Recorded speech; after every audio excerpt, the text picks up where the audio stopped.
नमस्कार दोस्तों, अथर्व एजुकेटर के इस YouTube प्लेटफॉर्म पर एक बार पुनः आपका स्वागत है। दोस्तों, यूपी ट्रिपल एससी वीडियो का री एग्जाम जो कि आपका जुलाई के अंतिम सप्ताह में होना है, उसके लिए यूपी जीके की फटाफट सीरीज हमारी चल रही है, जिसमें से पिछला वीडियो हमारा जो पहला वीडियो था यूपी जीके का वो आ चुका है, जिसमें हमने 30 प्रश्नों को कवर किया था। और इस वीडियो में हम अगले 30 प्रश्न यानी 31 से 60 तक की संख्या के प्रश्नों को कवर करेंगे। तो फटाफट से आप जुड़ जाइए अथर्व एजुकेटर के साथ में। और यदि आपने चैनल को अभी तक सब्सक्राइब नहीं किया है या पहली बार चैनल पर आए हैं तो प्लीज चैनल को सब्सक्राइब कीजिए। सेशन पसंद आए तो वीडियो को लाइक भी कीजिएगा। और यदि यूपी ट्रिपल एससी वीडियो री एग्जाम की तैयारी कर रहे हैं तो बेल आइकन का बटन दबाना ना भूलिएगा, क्योंकि यूपी जीके और जीके के सीरीज से जुड़ी हुई हमारी कई वीडियो लेक्चर्स लगातार आएंगे और मैं चाहता हूं कि समय रहते उनका नोटिफिकेशन आप तक पहुंच सके। तो चलिए प्रारंभ करता हूं सेशन और इस पहला प्रश्न देखते हैं।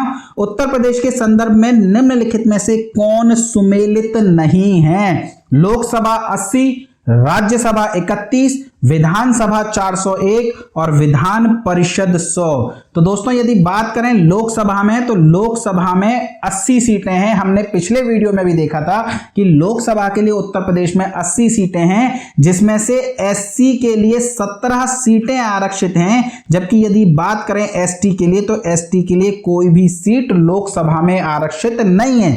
वहीं यदि देखें राज्यसभा में, तो राज्यसभा में कुल 31 सीटें हैं, जिसमें न तो एससी के लिए कोई रिजर्वेशन है और ना ही एसटी के लिए कोई रिजर्वेशन है, यानी एससी और एसटी के लिए कोई भी सीट आरक्षित नहीं है। यदि बात करें हम विधानसभा की, तो विधानसभा में 401 नहीं बल्कि 403 सीटें हैं, यानी कि यही जो है हमारा सुमेलित हो जाएगा। कितनी सीटें हैं विधानसभा में? तो 403 सीटें हैं, जिसमें से 86 सीटें आरक्षित हैं। एससी के लिए 84 और एसटी के लिए कितनी? एसटी के लिए 2 सीटें आरक्षित हैं। वहीं यदि बात करें विधान परिषद की, तो उत्तर प्रदेश विधान परिषद में कुल 100 सीटें हैं। एससी के लिए कोई भी सीट आरक्षित नहीं है और एसटी के लिए भी कोई भी सीट आरक्षित नहीं है, यानी विधान परिषद और राज्यसभा में किसी प्रकार का कोई आरक्षण नहीं है।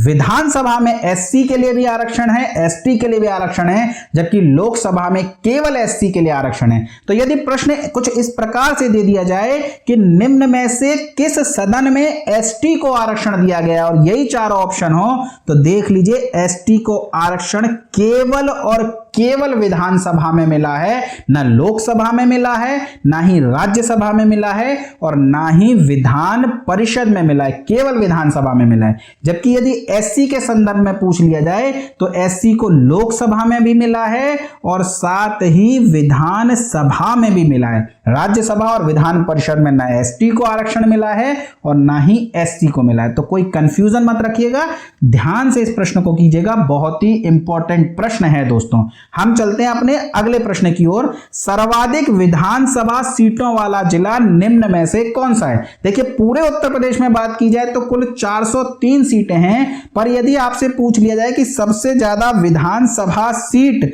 किस जिले में है, ऐसी स्थिति में दोस्तों उत्तर हो जाएगा प्रयागराज।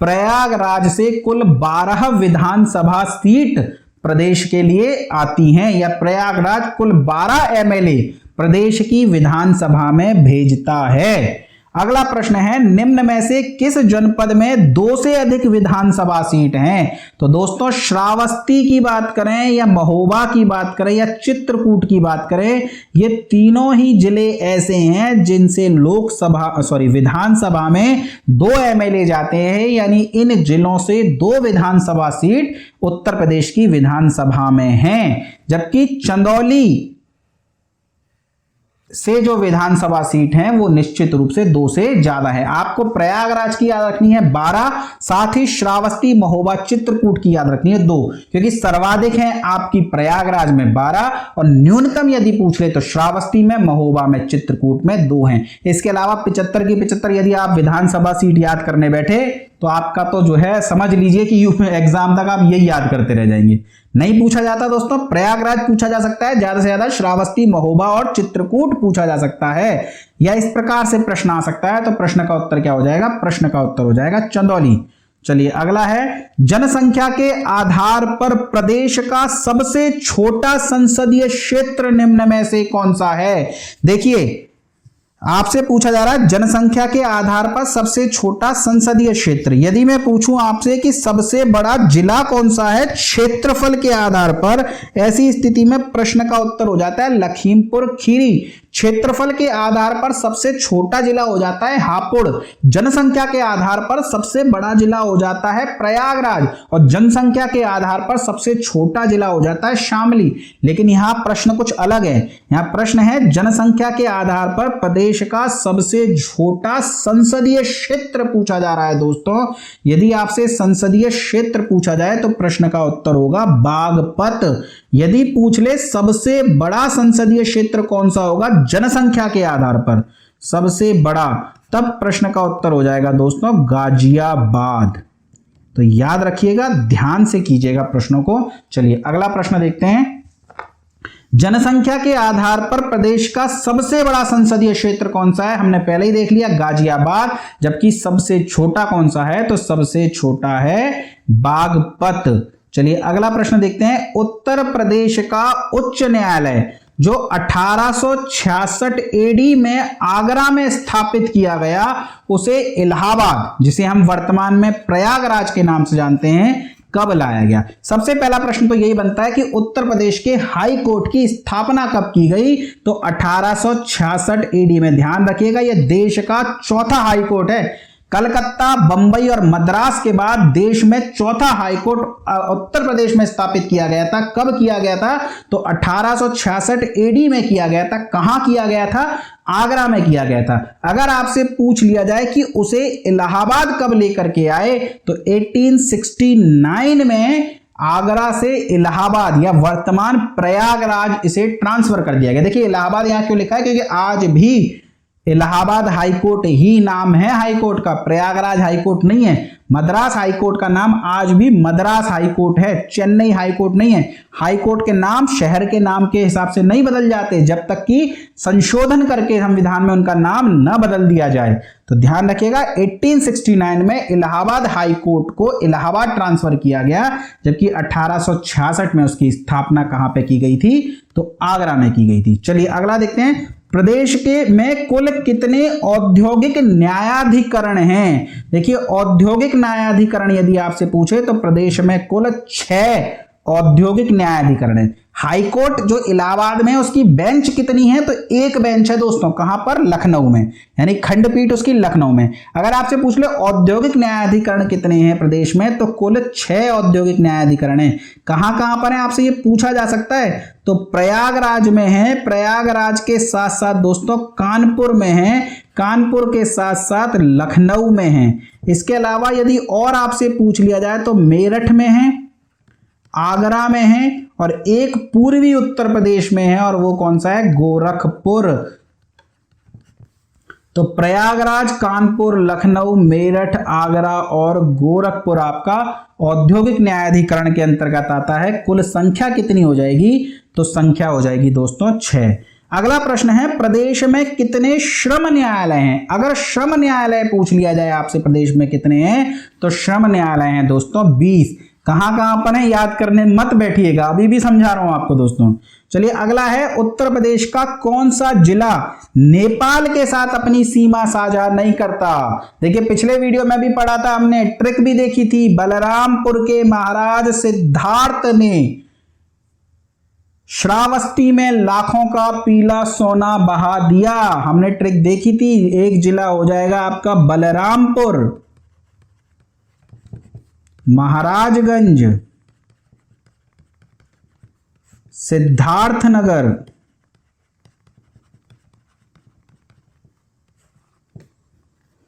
श्रावस्ती, लखीमपुर खीरी, पीलीभीत और बहराइच। ये 7 जिले ऐसे हैं दोस्तों जो नेपाल के साथ में सीमा साझा करते हैं। तो आप देख लीजिए कौन सा नहीं है। सीतापुर जो है वो नेपाल के साथ अपनी सीमा साझा नहीं करता है। चलिए अगला देखते हैं, निम्न में से कौन सुमेलित नहीं है? सबसे पूर्वी जिला बलिया बिल्कुल है, सबसे दक्षिणी जिला ललितपुर, तो सबसे दक्षिणी जिला ललितपुर नहीं है दोस्तों। सबसे दक्षिणी जिला कौन सा है? तो प्रदेश का सबसे दक्षिणी जिला है सोनभद्र। भारत का एकमात्र ऐसा जिला जो कि 4 राज्यों से सीमा बनाता है वो भी हो जाएगा सोनभद्र। सबसे पश्चिमी जिला आपका शामली है, जबकि सबसे उत्तरी जिला कौन सा है? तो सबसे उत्तरी जिला है आपका सहारनपुर। तो सुमेलित कौन सा नहीं है? तो सुमेलित हो जाएगा, जो नहीं है वो हो जाएगा बी। चलिए अगला है, निम्न में से कौन असत्य है? आपको बताना है इसमें से कौन सा असत्य है। प्रदेश का सबसे बड़ा जिला लखीमपुर खीरी, बिल्कुल क्षेत्रफल के हिसाब से प्रदेश का सबसे बड़ा जिला लखीमपुर खीरी है। जनसंख्या के हिसाब से प्रदेश का सबसे बड़ा जिला प्रयागराज है। प्रदेश का सबसे छोटा जिला, दोस्तों जब भी डायरेक्ट पूछा जाए तो हमेशा क्षेत्रफल के अनुसार बात करते हैं, तो क्षेत्रफल के अनुसार प्रदेश का सबसे छोटा जिला महोबा नहीं है दोस्तों, बल्कि हापुड़ है।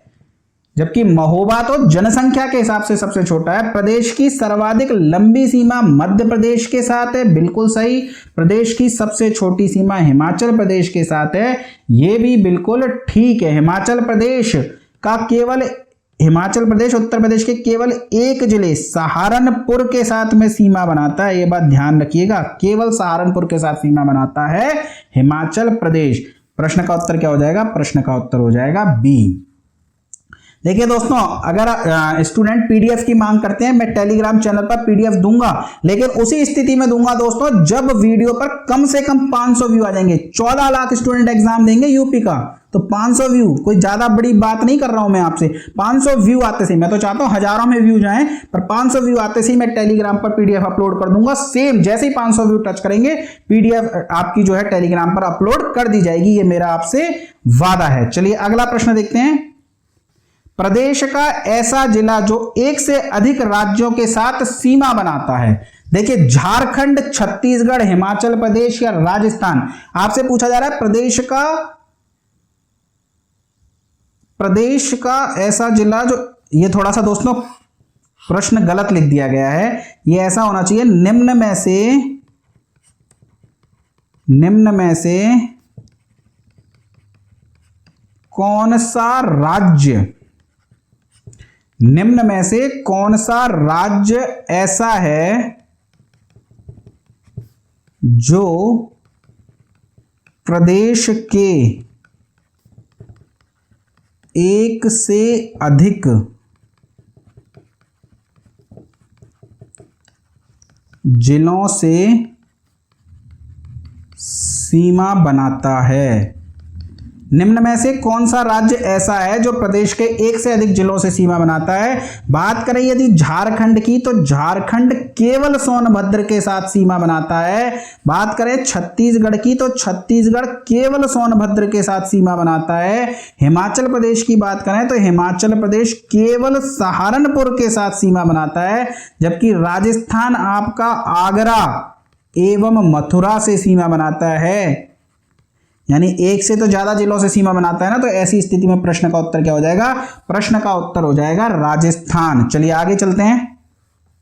निम्न में से कौन सा जिला है जो बिहार और नेपाल दोनों से सीमा बनाता है? तो दोस्तों मैंने आपको बिहार के 7 जिले भी नोट कराए हैं, नेपाल के 7 जिले भी नोट कराए हैं, ट्रिक से याद कराए हैं। उन जिलों को देखिएगा, पढ़िएगा और आप देखेंगे कि महाराजगंज एक ऐसा जिला है जो नेपाल से भी सीमा बनाता है और बिहार से भी सीमा बनाता है। यानी ऐसी स्थिति में प्रश्न का उत्तर क्या हो जाएगा? प्रश्न का उत्तर हो जाएगा महाराजगंज। चलिए अगला देखते हैं। निम्नलिखित में से किस शहर को अभी तक राष्ट्रीय राजधानी क्षेत्र में शामिल नहीं किया गया? बागपत, हापुड़, अलीगढ़, मुजफ्फरनगर। तो हमने देखा था, ट्रिक के साथ में देखा था, BBMM GGHS। बी से था आपका बुलंदशहर, बागपत, मेरठ, मुजफ्फरनगर, गाजियाबाद, गौतम बुद्ध नगर, हापुड़ और शामली। तो अलीगढ़ इसमें नहीं है दोस्तों, तो प्रश्न का उत्तर क्या हो जाएगा? प्रश्न का उत्तर हो जाएगा अलीगढ़। प्रदेश के 8 जिले एनसीआर में शामिल हैं। नवीनतम कौन सा है? तो नवीनतम है शामली। चलिए अगला है, निम्न में से प्रदेश का वह जिला कौन सा है जो लखनऊ के साथ सीमा नहीं बनाता? देखिए राजधानी है तो राजधानी से जुड़े प्रश्न आपसे पूछे जाते हैं। तो राजधानी के सीमावर्ती जिलों में यदि हम बात करें तो रायबरेली भी है, उन्नाव भी है, सीतापुर भी है, लेकिन कानपुर लखनऊ के समीप स्थित है पर लखनऊ से सीमा नहीं बनाता, बाउंड्री टच नहीं करता। प्रश्न का उत्तर क्या हो जाएगा? प्रश्न का उत्तर हो जाएगा कानपुर। चलिए अगला, निम्न में से प्रदेश का एक मंडल नहीं है। देखिए प्रदेश में कुल 18 मंडल हैं। पूछा जाता है नवीनतम मंडल कौन सा है? तो नवीनतम मंडल है अलीगढ़। अलीगढ़ मंडल में कितने जिले हैं? तो 4 जिले हैं। अलीगढ़ मंडल में कुल कितने जिले हैं? तो 4 जिले हैं। लेकिन प्रदेश में कुल कितने मंडल हैं? तो 18 मंडल। देखिए हर मंडल के बारे में हम बात करेंगे, सबसे बड़े मंडल कौन से हैं, सबसे छोटे मंडल कौन से हैं, किस मंडल का मुख्यालय क्या है, किस मंडल में कौन कौन से जिले आते हैं। अगर जैसे बात करें अलीगढ़ मंडल की, तो अलीगढ़ मंडल में 4 जिले आते हैं। कौन कौन से? तो अलीगढ़ हो गया, हाथरस हो गया, एटा हो गया, कासगंज हो गया। तो जैसे जैसे बात आती जाएगी हम नोट भी करते चलेंगे। लेकिन अभी आप याद रखना चाहें वो 18 जिले मंडल कौन कौन से हैं तो मैं एक बोल दे रहा हूं, अगर आप नोट करना है तो आप नोट कर लीजिए। वैसे ऐसे नोट करने की जरूरत है नहीं, पर आपको धीरे धीरे अपने आप याद हो जाएंगे। पर आप अगर नोट करना चाहें तो कर लीजिए एक जगह पर। मैं बोल रहा हूं, प्रयागराज, अयोध्या, गोरखपुर, झांसी, लखनऊ, मेरठ, कानपुर, बस्ती, मिर्जापुर, वाराणसी, चित्रकूट, देवीपाटन, मुरादाबाद, सहारनपुर, बरेली, आगरा, अलीगढ़। ये दोस्तों प्रदेश के 18 मंडल है। क्योंकि मैं नोट कराऊंगा तो बहुत ज्यादा समय लग जाएगा, तो इसमें अयोध्या भी एक मंडल है, गोरखपुर भी एक मंडल है, मिर्जापुर भी एक मंडल है, जबकि शाहजहांपुर प्रदेश का मंडल नहीं है। ध्यान रखिएगा ये बात। प्रश्न का उत्तर क्या हो जाएगा? प्रश्न का उत्तर हो जाएगा डी। चलिए, उत्तर प्रदेश का कौन सा जनपद 4 राज्यों से सीमा से लगा हुआ है? तो हमने कई बार चर्चा कर ली, भारत का एकमात्र जिला जो 4 राज्यों से सीमा बनाता है वो है सोनभद्र। किस किस के साथ में बनाता है? तो झारखंड के साथ बनाता है, छत्तीसगढ़ के साथ में बनाता है, एक बिहार के साथ बनाता है, साथ ही मध्य प्रदेश के साथ में भी बनाता है। तो ध्यान रखिएगा, सहारनपुर 3 राज्यों के साथ में सीमा बनाता है, जबकि ललितपुर 3 ओर से मध्य प्रदेश से घिरा हुआ है, एक ओर से केवल झांसी के साथ सीमा बनाता है। प्रदेश का एकमात्र जिला जहां से यूरेनियम प्राप्त होता है वो भी ललितपुर है। चलिए अगला है, निम्न में से किस वर्ष प्रदेश का नाम आगरा और अवध का संयुक्त प्रांत कर दिया गया? देखिए ये बहुत इंपॉर्टेंट क्वेश्चन है दोस्तों, नामकरण से जुड़ा हुआ है तो आपको पता होना चाहिए। देखिए उत्तर प्रदेश का जो अस्तित्व निकल करके सामने आया ना पेपर्स पर, वैसे तो हमेशा से ये क्षेत्र तो है ही, प्राचीन काल से ब्रह्मर्षि प्रदेश के नाम से जाना जाता है, लेकिन जो सबसे पहली बार पेपर पे आया ना वो 1833 में आया दोस्तों। 1833 से पहले ये बंगाल प्रेसिडेंसी का हिस्सा था। भारत में ब्रिटिश साम्राज्य में 3 प्रेसिडेंसियां थी, Bengal presidency, Bengal presidency, Bombay presidency और मद्रास प्रेसिडेंसी। 1833 में भारत की चौथी प्रेसिडेंसी का निर्माण किया गया और वो प्रेसिडेंसी कौन सी थी? वो थी आपकी आगरा प्रेसिडेंसी। आगरा प्रेसिडेंसी 1836 में इसका नाम बदल दिया गया और इसका नाम बदल करके क्या कर दिया गया? उत्तर पश्चिमी प्रांत। यानी आपसे पूछ लिया जाए कि उत्तर पश्चिमी प्रांत नाम कब पड़ा, तो वो पड़ा दोस्तों 1836 में। 1856 में अवध को भी इसमें शामिल कर दिया गया। जब शामिल हो गया तो 1877 में इसका नाम दोबारा से बदला गया और इसका नाम बदल करके क्या कर दिया गया दोस्तों? उत्तर पश्चिमी प्रांत। उत्तर पश्चिमी प्रांत आगरा और अवध। उत्तर पश्चिमी प्रांत आगरा और अवध। 1902 में फिर से इसका नाम बदला गया और अब इसका नाम कर दिया गया आगरा और अवध का संयुक्त प्रांत। आगरा और अवध का संयुक्त प्रांत 1937 में इसे छोटा कर दिया कि भाई संयुक्त प्रांत है तो आगरा और अवध कहने की क्या जरूरत है, इसका नाम कर दीजिए आप संयुक्त प्रांत। और 1950 में इसका नाम हमारा पड़ा उत्तर प्रदेश। 24 जनवरी 1950 को इसका नाम पड़ा उत्तर प्रदेश। इसी वजह से 24 जनवरी को हम हर साल यूपी दिवस के रूप में मनाते हैं। यानी 1836 में उत्तर पश्चिमी प्रांत, 1877 में उत्तर पश्चिमी प्रांत आगरा और अवध, और 1902 में आगरा और अवध का संयुक्त प्रांत, 1936 में संयुक्त प्रांत और 1950 में इसका नाम पड़ा उत्तर प्रदेश। तो हमारे प्रश्न का उत्तर क्या हो जाएगा? हमारे प्रश्न का उत्तर हो जाएगा 1902। चलिए अगला प्रश्न देखते हैं। प्रदेश में सर्वप्रथम विधानसभा का गठन निम्न में से किस वर्ष किया गया था? तो विधानसभा पूछे तो 1952, कुल सीट पूछे विधानसभा में तो 403, आरक्षित सीटें पूछ ले तो 86, एससी के लिए पूछ ले तो 84 और एसटी के लिए पूछ ले तो 2। कौन कौन सी हो जाएंगी? वो हो जाएंगी दुद्दी और ओबरा। ये सभी चर्चा हम कर चुके हैं दोस्तों, पिछले वीडियो लेक्चर में भी की थी और संभवतः इस वीडियो लेक्चर में भी हमने प्रारंभ में यही चर्चा करी थी दोस्तों। चलिए अगला प्रश्न देखते हैं। देश की प्रथम डाक वायु सेवा नैनी से कहां के लिए प्रारंभ की गई? तो देश में पहली डाक सेवा किस वर्ष में प्रारंभ की गई? ये प्रश्न भी कई बार पूछा जाता है। तो सबसे पहले डाक सेवा वर्ष 1911 में प्रारंभ की गई थी। कहां प्रारंभ की गई थी? तो उत्तर प्रदेश में ही की गई थी, नैनी से प्रारंभ हुई थी और बहुत लंबी नहीं थी, प्रयागराज के लिए, यानी नैनी प्रयागराज जिले में ही पड़ता है, तो नैनी से प्रयागराज के लिए जो है देश की पहली डाक वायु सेवा प्रारंभ की गई थी। चलिए अगला प्रश्न देखते हैं। निम्न में से कौन सा असुमेलित है? आपको बताना है दोस्तों असुमेलित कौन सा है। देश के प्रथम राज्यपाल गोविंद वल्लभ पंत, ये सही है या गलत है दोस्तों? ये गलत है। क्यों? क्योंकि देश की पहली राज्यपाल सरोजिनी नायडू थी। गोविंद वल्लभ पंत तो मुख्यमंत्री थे, सरोजिनी नायडू जो देश की पहली महिला राज्यपाल भी थी, यानी प्रदेश की पहली महिला राज्यपाल तो हो ही गई ना। उत्तर प्रदेश विधान परिषद के प्रथम सभापति पुरुषोत्तम दास टंडन नहीं थे दोस्तों, ये तो विधान सभा के थे। यहां बोल रहे विधान परिषद के। विधान परिषद के कौन थे? तो वो थे चंद्रभाल। यहां क्या होना उत्तर हो जाएगा? सरोजिनी नायडू। जबकि विधान सभा के चंद्रभाल नहीं थे, वो थे पुरुषोत्तम दास टंडन। ये बदल दिए गए हैं दोनों, पुरुषोत्तम दास टंडन। यानी इसमें से कोई भी सुमेलित नहीं है, सभी असुमेलित हैं। चलिए अगला प्रश्न देखते हैं।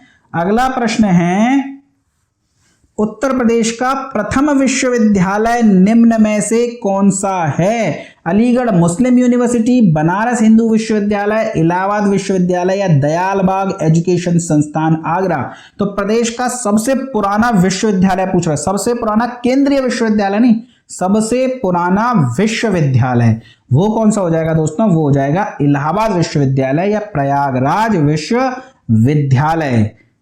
तो प्रश्न का उत्तर क्या हो जाएगा दोस्तों? प्रश्न का उत्तर हो जाएगा इलाहाबाद विश्वविद्यालय। अगर मैं पूछूं इसकी स्थापना कब हुई थी, किस वर्ष में हुई थी, तो ध्यान रखिएगा 1887 यानी 1887 में इस विश्वविद्यालय को स्थापित किया गया था। चलिए अगला प्रश्न देखते हैं। राज्य का प्रथम एकमात्र मुक्त विश्वविद्यालय प्रदेश के किस जनपद में स्थित है? देखिए प्रदेश का एकमात्र या कह लीजिए प्रथम मुक्त विश्वविद्यालय किस जनपद में स्थित है अगर आपसे पूछ ले तो प्रश्न का उत्तर हो जाएगा प्रयागराज। कौन सा है अगर पूछ ले तो वो हो जाएगा दोस्तों राजर्षि टंडन मुक्त विश्वविद्यालय। राजर्षि टंडन मुक्त विश्वविद्यालय। और ये कहां पर स्थित है? ये स्थित है दोस्तों प्रयागराज में। ये राज्य का एकमात्र मुक्त विश्वविद्यालय है। चलिए अगला है प्रदेश में सर्वप्रथम राष्ट्रपति शासन किस वर्ष में लगाया गया था? देखिए प्रदेश में सबसे पहली बार राष्ट्रपति शासन लगा था, वो लगा था दोस्तों 25 फरवरी 1968 को। 1968 से 26 फरवरी 1969 यानी 1969 तक। देखिए अगर 1968 याद है, 25 फरवरी याद है, तो अगली 26 फरवरी यानी एक दिन बाद और वर्ष एक साल बाद यानी 1969। लगभग एक साल तक ये राष्ट्रपति शासन रहा। पहली बार कब लगा? तो 1968 में लगा। चलिए अगला प्रश्न देखते हैं। प्रदेश की प्रथम दलित महिला मुख्यमंत्री निम्न में से कौन सी थी? प्रदेश की पहली दलित महिला मुख्यमंत्री पूछ रहा है। सरोजनी नायडू, मायावती, सुचेता कृपलानी या इनमें से कोई नहीं? तो पहली दलित महिला मुख्यमंत्री थी मायावती। और मायावती प्रदेश में सर्वाधिक बार मुख्यमंत्री बनी है, सर्वाधिक बार सीएम बनी है। कितनी बार? तो 4 बार सीएम बनी है मायावती। चलिए अगला प्रश्न देखते हैं। स्वतंत्र भारत में इलाहाबाद उच्च न्यायालय के प्रथम मुख्य न्यायाधीश निम्न में से कौन थे? देखिए इलाहाबाद उच्च न्यायालय आगरा में स्थापित हुआ 1866 में। तो कई मुख्य न्यायाधीश रहे होंगे, बाद में इलाहाबाद ट्रांसफर हो गया, उसके बाद भी मुख्य न्यायाधीश बने, पर स्वतंत्र भारत के पहले मुख्य न्यायाधीश कौन थे? तो ऐसी स्थिति में प्रश्न का उत्तर क्या हो जाएगा? न्यायमूर्ति कमल कांत वर्मा। चलिए अगला प्रश्न देखते हैं।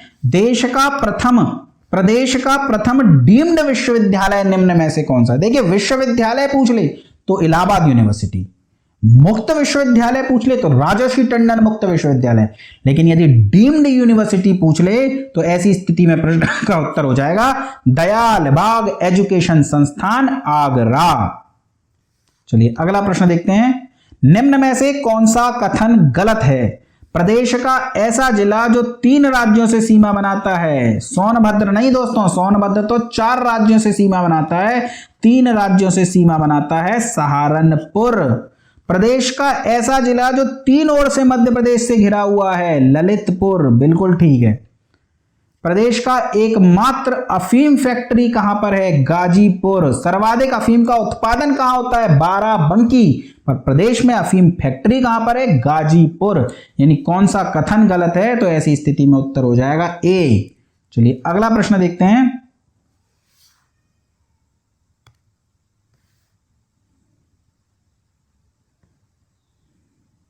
बुंदेलखंड आर्थिक क्षेत्र में जनपदों की संख्या निम्न में से कितनी है? देखिए बुंदेलखंड आर्थिक क्षेत्र पूछ रहा है। आर्थिक क्षेत्र जब भी बुंदेलखंड का पूछे तो उसमें 7 जिले आते हैं दोस्तों। कौन कौन से आते हैं वो भी आपसे पूछे जा सकते हैं। तो वो कौन कौन से हो जाएंगे? वो हो जाएंगे दोस्तों झांसी, ललितपुर, महोबा, चित्रकूट, बांदा, हमीरपुर और जालौन। तो बुंदेलखंड आर्थिक क्षेत्र में 7 जिले आते हैं, झांसी, ललितपुर, महोबा, चित्रकूट, बांदा, हमीरपुर, जालौन। ध्यान रखिएगा ये बात। चलिए अगला देखते हैं। अगला प्रश्न, उत्तर प्रदेश का कौन सा क्षेत्र आद्यकल्प की प्राचीनतम शैलों से निर्मित है? तो देखिए भारत का सबसे प्राचीनतम क्षेत्र है पठारी, दक्षिण का पठारी हिस्सा। तो बुंदेलखंड का जो हिस्सा है उत्तर प्रदेश का वो दक्षिण के पठारी क्षेत्र का ही भाग है। तो उत्तर प्रदेश का सबसे प्राचीनतम क्षेत्र भी हुआ बुंदेलखंड, जिसका निर्माण आद्यकल्प की प्राचीनतम शैलों से हुआ है। कौन सी शैलों से हुआ है? इसका निर्माण हुआ है विंध्यन क्रम की चट्टानों से। विंध्यन क्रम की चट्टानों से। किस युग में हुआ है यदि आपसे पूछ ले तो प्री कैम्ब्रियन युग में। प्री कैम्ब्रियन युग में। तो आद्यकल्प की प्राचीनतम शैलों से निर्मित क्षेत्र कौन सा हो जाएगा? वो हो जाएगा बुंदेलखंड। तो दोस्तों इस वीडियो लेक्चर में हमने प्रश्न संख्या 31 से 60 तक के प्रश्नों को कवर किया। बहुत ही महत्वपूर्ण प्रश्न है दोस्तों, फटाफट सीरीज है ये, जल्दी से जल्दी हम प्रश्नों को लेकर के आएंगे। और इसी श्रृंखला में अगले तीसरे वीडियो में, यानी अगला वीडियो जो होगा, जो हमारा तीसरा वीडियो होगा, उसमें हम प्रश्न संख्या 61 से लेकर के प्रश्न संख्या 90 तक के प्रश्नों को कवर करेंगे। तो जुड़े रहिए अथर्व एजुकेटर के साथ। चैनल को शेयर सब्सक्राइब करते रहिए, लगातार पढ़ते रहिए। धन्यवाद दोस्तों।